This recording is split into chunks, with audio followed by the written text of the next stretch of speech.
Viver com longevidade e com saúde é um legado de quem segue as regras. Eu vou apresentar para você as regras. Agora, eu não posso segui-las. Você que tem que seguir.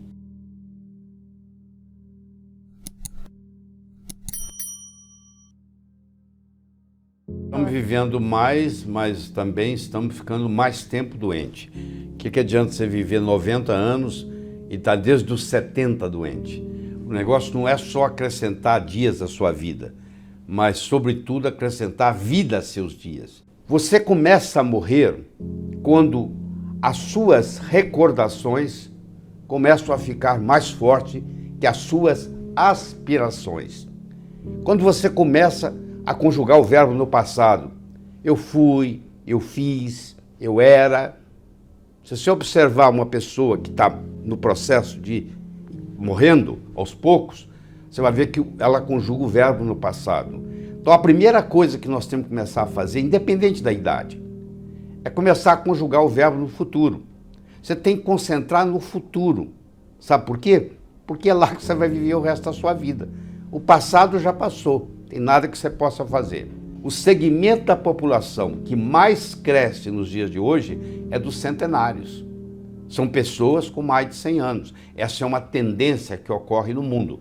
Mas existem lugares, que nós vamos discutir aqui especialmente, chamado das zonas azuis. O primeiro que eu coloquei aí é o arquipélago de Okinawa, no Japão. O segundo região da zona azul que eu quero discutir com você é uma região da Sardenha. O terceiro, a Península de Nicoya, na Costa Rica. O Vale Vilcabamba, fica no Equador. E no próximo, a ilha de Icária, na Grécia. E finalmente, a cidade de Loma Linda, na Califórnia. Aí você deve estar perguntando, mas é genético? Não, não é genético, porque quem muda daí para outros lugares não vive tanto. Existe alguma coisa no costume aí, que nós vamos ver o que elas têm de especial, o que existe de denominador comum entre esses povos, porque é isso que você está procurando, é ter 105, 108, 109 anos de idade e continuar andando de bicicleta, e continuar praticando arte marcial, e continuar em competição intelectual. Não é isso que você está querendo? Então, isso é envelhecer sem ficar velho. Mas isso aí é muito bonito no livro, né? Essas regiões todas. Eu quero saber como que você cria a sua própria zona azul. Primeiro, o perdão não modifica o passado, mas expande o futuro. Você que está aí nos assistindo e que tem um ressentimento no seu coração, ou contra o seu pai, ou contra a sua mãe, eu acho que está na hora de você deixar isso, porque você vai, eu não vou perdoar o meu pai pelo que ele me fez. Onde é que está seu pai? Ele já morreu. Ele vai ficar muito sem dormir essa noite por causa disso. Essa falta de perdão, você que está sofrendo. Então, perdoar, antes de ser um ato de amor, é um ato de inteligência. Só não perdoa quem é burro. Se você não está perdoando os seus entes queridos, com quem você... Bom, uma coisa é uma pessoa que não é nada da sua família, que te fez mal. Vai cuidar na vida dela, você vai cuidar na sua. Mas eu estou dizendo os entes queridos da sua família, porque se você tem problema com seu pai, você tem problema com todos os homens que você encontra. Se você tem problema com a sua mãe, você tem problema com todas as mulheres que você encontra. Então você perdoar seu pai, perdoar sua mãe, no fundo você está perdoando o mundo e você vai viver mais. Então uma coisa que eles descobriram nesse estudo das zonas azuis é que esse pessoal todo, desses lugares todos, não guardavam ressentimento. Próximo, tenha um propósito de vida, que é o Ikigai. Então, a pessoa que vive muito, ou ela quer, o propósito dela é ir brincar com os netos, o propósito dela é encontrar com os amigos, tem que ter alguma coisa grandiosa para você fazer. Então, eu ter esse propósito de vida faz toda a diferença. E eu tenho que, o céu é o limite, eu tenho que aprender a trabalhar com a imaginação. Entre onde eu estou e onde eu quero chegar, existem obstáculos, mas eu posso interpretá-los como obstáculos ou eu posso interpretar como etapas. Como que eu faço essa distinção? Se eu manter o meu foco na minha meta, o que eu encontro entre onde eu estou e a minha meta deixa de ser obstáculo e passa a ser etapas. Então eu tenho que imaginar aquilo que parece impossível hoje, porque aquilo que é impossível Só impossível até que alguém faça. Deixa de ser impossível. Então, se eu consigo imaginar coisas que os outros não conseguem, eu vou conseguir atingir coisas que os outros não atingem. Primeiro, o que é o seu Ikigai? E segundo, o que é o seu Moai? Os japoneses nos ensinam de Okinawa. Uma coisa chama Ikigai. E qual o seu Moai? Saiba escolher os seus amigos, é o Moai. O Sócrates já dizia, diz-me com quem andas e dir-te-ei quem és. Se você está querendo nadar, voar com águias, você não pode morar em terreiro de perus, porque peru não voa. Então você tem que ver o que você está almejando e as pessoas que vão te apoiar. Qual é o grupo de pessoas em volta de você que você compartilha a vida? Como é que é a sua vida familiar? Como é que é o seu ambiente? O quanto que você compartilha? Entendeu? Isso é muito importante. Por exemplo, se você encontra um parceiro ou uma parceira, se você tem alguém que faça isso com você, faz toda a diferença. Porque você está criando o que se chama de Moai. Entendeu? Alguém está te dando, está estimulando. Um estimula o outro, que estimula o outro, que estimula o outro. Próximo. A lagarta, o casulo e a borboleta têm o mesmo DNA, têm o mesmo genoma, mas têm epigenoma diferente. Eles têm o mesmo DNA, a mesma sequência, tudo igualzinho. E do mesmo modo que aqui está sendo modificado o epigenoma, eu posso modificar a expressão gênica no meu DNA, dependendo, por exemplo, da minha alimentação, dependendo da minha atividade física, dependendo do meu sono reparador, dependendo da quantidade de água que eu bebo. Então tem uma série de fatores, que é multifatorial, que vão para o lado certo ou vão para o lado errado, porque eu posso fumar, eu posso beber, e aí vai para o outro lado. Então não adianta você ficar reclamando, eu não recebi um bom DNA. Não, você precisa trabalhar bem o DNA que você recebeu.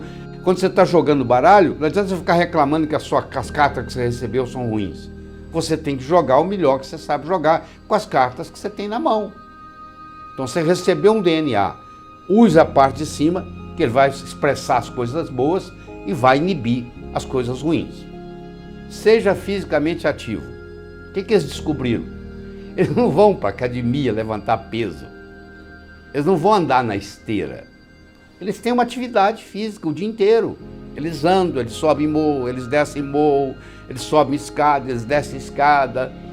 Eles fazem coisas normais, eles não têm aquela história de ficar lá repetindo. Então é bem diferente a abordagem. Você tem que procurar algo que lhe agrade. Você gosta de caminhar, você vai montar suas caminhadas, mas que ao mesmo tempo seja prazeroso e não tenha sofrimento. Então você tem que estar fisicamente ativo. E nessa atividade física, 4 coisas se destacam. Você tem que ter algum exercício nesses que você faz, que tem uma certa resistência, senão você não vai aguentar a segurar o seu bisneto no colo. Você vai ter que ter uma atividade que lhe dê fôlego, que é a chamada atividade aeróbica. Você vai ter que ter uma certa flexibilidade, senão você não é capaz de pegar o que caiu no chão. E você tem que desenvolver um certo equilíbrio, porque você vai ver aqui daqui a pouco, eu vou mostrar, que nos Estados Unidos, 50% das pessoas com mais de 65 anos caem pelo menos uma vez por ano, porque perde o equilíbrio. À medida que nós vamos envelhecendo, vai enfraquecendo a nossa musculatura, a nossa resistência vai diminuindo, nós vamos tendo menos fôlego, nós vamos tendo menos flexibilidade e nós vamos ter menos equilíbrio. Próximo, saia da mesa ainda com fome. Isso é muito interessante. Isso foi Confúcio que primeiro colocou isso. É o seguinte, você, enquanto você está comendo, você pergunta assim, acabou a fome? Que é diferente de você perguntar, estou satisfeito. Quando você diz, eu estou full, eu estou satisfeito, eu estou cheio, já passou do ponto. Porque você, para ficar full, para ficar cheio, para ficar satisfeito, você tem que aumentar um hormônio no corpo, que vai lá no hipotálamo e causa você não querer mais. Esse hormônio chama leptina. Só que se você aumenta a leptina todas as refeições, você acaba desenvolvendo resistência leptínica, que é um precursor da resistência insulínica. Uma coisa simples. que vem sendo praticada por milênios. É você comer para encher só 80% do estômago. Você tem que sair da mesa sabendo que você podia até comer mais. Mas você escolhe, porque ao invés de você perguntar, eu estou satisfeito, você pergunta assim, acabou a fome? A fome acabou. Você podia até comer mais, mas já não é por fome mais, é por apetite. Então, uma coisa simples, extremamente sábia, praticada por todos os habitantes de Okinawa. O pessoal da Sardenha, eles têm um vinho especial chamado Canonal, extremamente rico em polifenóis. Quer dizer, um cálice, uma taça por dia desse tipo de vinho funciona como se fosse um remédio. Procure ingerir fermentados, nós já conversamos sobre isso, principalmente natto, miso, tempê, tá? Que os japoneses ingerem, porque isso vai abastecer a nossa microbiota intestinal. Então, se você quiser ter saúde, você tem que ter uma microbiota intestinal saudável. Se você quiser ter uma microbiota intestinal saudável, alimentos fermentados ajudam. Você vai ter que decidir que tipo de alimento fermentado que você vai incluir no seu dia a dia. Crie tempo para relaxar. Às vezes pode ser até trabalhando, porque se você gosta, se o seu foco é trabalhar, para você trabalhar é amor em ação. Então, mas você tem que ser uma coisa que você se sinta muito bem. Se o hobby seu e o seu trabalho é a mesma coisa, na realidade você não tem um trabalho, você tem um hobby. Mas do ponto de vista prático, que é o que interessa aqui, do ponto de vista médico, nesse próximo slide, eu vou mostrar para você o que nós chamamos de medicina, da posição de Trendelenburg. O que ela se caracteriza? Os pés estão mais elevados do que a cabeça. Se você chegar em casa, deitar no sofá e colocar os pés para cima, só o fato de você fazer isso, você estimula o seu parasimpático. Nós temos dois sistemas nervosos autônomos atuantes. O simpático durante o dia e o parasimpático durante a noite. Quem não consegue desligar do simpático não dorme, porque dormir é parasimpático. Então, se você tem dificuldade de desligar, eu recomendo que você chegue em casa e arrume uma posição onde os seus pés fiquem mais altos que a sua cabeça. Em questão de minutos, 2, 3 minutos, começa a equilibrar o seu parasimpático e simpático. E você, naquela noite, você vai dormir melhor. E aumente o seu envolvimento social. Sinta-se útil. Você, quando coloca a sua cabeça no travesseiro à noite, você tem que perguntar o seguinte: custei mais do que contribuir ou contribuir mais do que custei para o universo? Essa pergunta recorrente, feita toda noite: hoje eu custei mais do que eu contribuí ou eu contribuí mais do que eu custei? Isso faz toda a diferença. Porque enquanto você estiver contribuindo mais do que custando para o universo, você é um privilegiado, porque isso vai retornar para você de uma forma ou de outra. E o universo vai conspirar mais facilmente a seu favor. Isso, o trabalho em conjunto, você ter pessoas para te apoiar. Você tem que, é o que o japonês chama de moai. Moai é você ter um grupo de pessoas que te apoiam, porque a solidão facilita o adoecimento. Eu quero dizer para você que a vida é uma sequência de olá e até logo.